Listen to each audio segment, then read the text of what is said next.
దీన్ని రకరకాలుగా ఇక మా మిత్రుడు అడుగుతున్నాడు గతంలో చేసినామని, ఎందుకంటే వాళ్ళ నాయకుడికి పర్మిషన్ ఇచ్చింది వాళ్ళ బిడ్డను తీసుకెళ్లి అమెరికాలో చేర్చడానికి.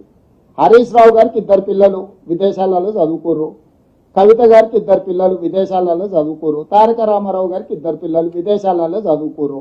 ఇప్పుడు కేటీఆర్ గారికి అమెరికాకు పోవడానికి అనుమతి ఇచ్చారు, హరీష్ రావు గారికి లండన్ పోవడానికి అనుమతి ఇచ్చారు. వాళ్ళ క్లియర్గా సిరీస్ వాళ్ళ ప్రతినిధిని పంపించి మీరు గతంలో పోయినారు, గతంలో పోతే నిన్న భోజనం చేసిన ఈరోజు చేసినవా చేయలేదా సూరజ్? నో గతంలో మీరు ప్రయాణం చేసిందని అడిగినావు కదా. 2026 గ్లోబల్ సమ్మిట్ ఇప్పుడుంది Telangana invest. Every year we have to. ఇప్పుడు నిన్న బ్రేక్ఫాస్ట్ చేసినావు, నిన్న లంచ్ చేసినావు, నిన్న డిన్నర్ చేసినావు. ఈ రోజు బ్రేక్ఫాస్ట్ లంచ్ డిన్నర్ చేయకుంటుంటా నిన్న చేసినా అని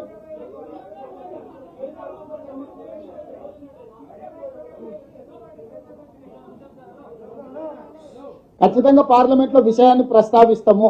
దీనికి రాజకీయ పరమైన ప్రేరేపితమైన కార్యాచరణ మేము తీసుకోదలుచుకోలేదు. మేము కేంద్ర ప్రభుత్వం మీద ఒత్తిడి తీసుకొస్తాం. ఎస్ శ్రీనివాస్ రెడ్డి గారు.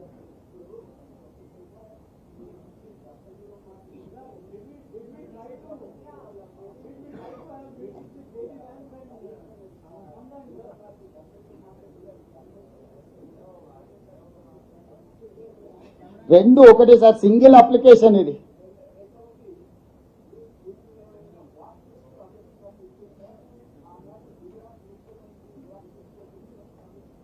పెట్టి ఇప్పుడు మాకు ఆహ్వానమే ఉంది. నేను అమెరికాలో పోయి చదువుకొని వచ్చిన. స్పష్టంగా నేను అమెరికాలో ఈరోజు నేను అక్కడ హార్వర్డ్ యూనివర్సిటీలో విద్యార్థిగా చేరి చదువుకొని వచ్చిన. ఈరోజు అమెరికా నుంచి నాకు ఆహ్వానం ఉంది వీటి ఒప్పందాలు. ఈరోజు విషయాలను స్పష్టంగా ఇక్కడ మెన్షన్ చేసినాం, క్లియర్గా కేటగారికల్గా. గతంలో అంటే ఆయన మీద తీవ్రమైన ఆరోపణలు ఉన్నాయని చెప్పి వాళ్ళు నిషేధం విధించారు. అమెరికా రానియలేదు, భారతదేశం తిరస్కరించలేదు మోడీ గారి పర్యటన అమెరికాకు. మోడీ గారు విదేశాలు ప్రపంచంలోని అన్ని దేశాలు తిరగొచ్చు, చివరికి ఆయన చంద్రమండలం కూడా ప్రయాణం చేసేటట్టు ఉండి మధ్యలో చూస్తుంటే ఆయన ముఖ్యమంత్రులందరూ విదేశాలు తిరగవచ్చు, కేవలం తెలంగాణ ముఖ్యమంత్రి మాత్రం ఎక్కడికి వెళ్ళొద్దు అని అంటారు. బీఆర్ఎస్ వాళ్ళు పని సంవత్సరం పోయినా కదా ఈ సంవత్సరం ఎందుకు పోవాలంటారు.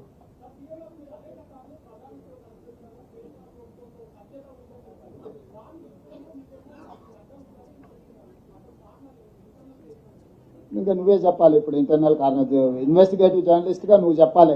ఈరోజు తెలంగాణకు జరిగిన నాకు వ్యక్తిగతమైన పర్యటన కాదు, వ్యక్తిగతంగా నాకు అక్కడ వెళ్ళడానికి చేయడానికి ఇప్పుడు కొత్తగా ఏం నేను అమెరికా చూడటం లేదు, మొదటిసారి కాదు, ఇది చివరిసారి కాదు. కానీ ప్రభుత్వము, కేంద్ర ప్రభుత్వం రాష్ట్ర ప్రభుత్వానికి అనుమతి నిరాకరించడం ద్వారా మంచి యూనివర్సిటీలను పేదల కోసం తెచ్చే అవకాశం కోల్పోతున్నాం, మంచి క్రీడలకు సంబంధించిన పెట్టుబడులు ఆకర్షించలేకపోతున్నాం. తెలంగాణ రాష్ట్రంలో విదేశీ పెట్టుబడులను ఆకర్షించడానికి ఇది అంతరాయంగా మారుతుంది. ఇదే మా ఆవేదన, ఇదే మా ఆక్రోశం కేంద్ర ప్రభుత్వానికి వ్యతిరేకంగా. We're registering our protest against government of India. They cannot run government like dictatorial system.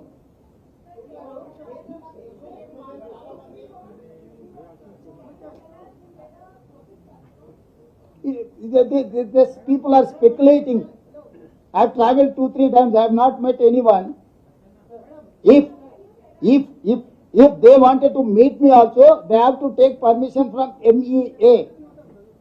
If I wanted to meet them also, MEA has to organize a meeting through our system. No, till now we don't have any appointment. If there is any appointment, I have given my detailed program to media also. I have mentioned everything. My purpose of visit is Telangana roadshow to attract. I have given categorical information. Why you people are speculating something from outside? Investment and technology promotion. This is the visit of details. Application, I have given all the details. If you want, I can read out again what I have mentioned in this column. This is official document. They have told simply, clearance from political angle is declined. It's a simple political reason.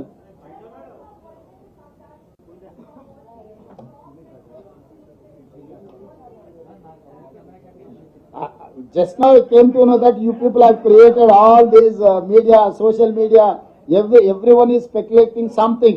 Officially, I have mentioned this is my program. This is my travel program.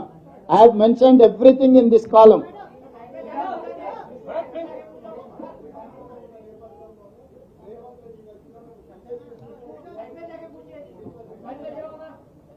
అవన్నీ comment మళ్ళీ మాట్లాడుతున్నాం, అసెంబ్లీలోకి వస్తావు కదా. Thank you.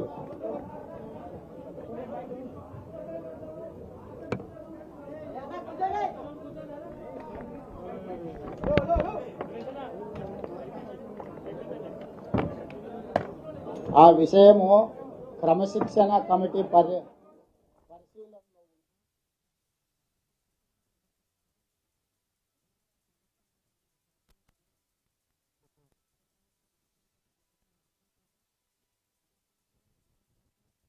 క్రమశిక్షణ committee పరిశీలిస్తుంది.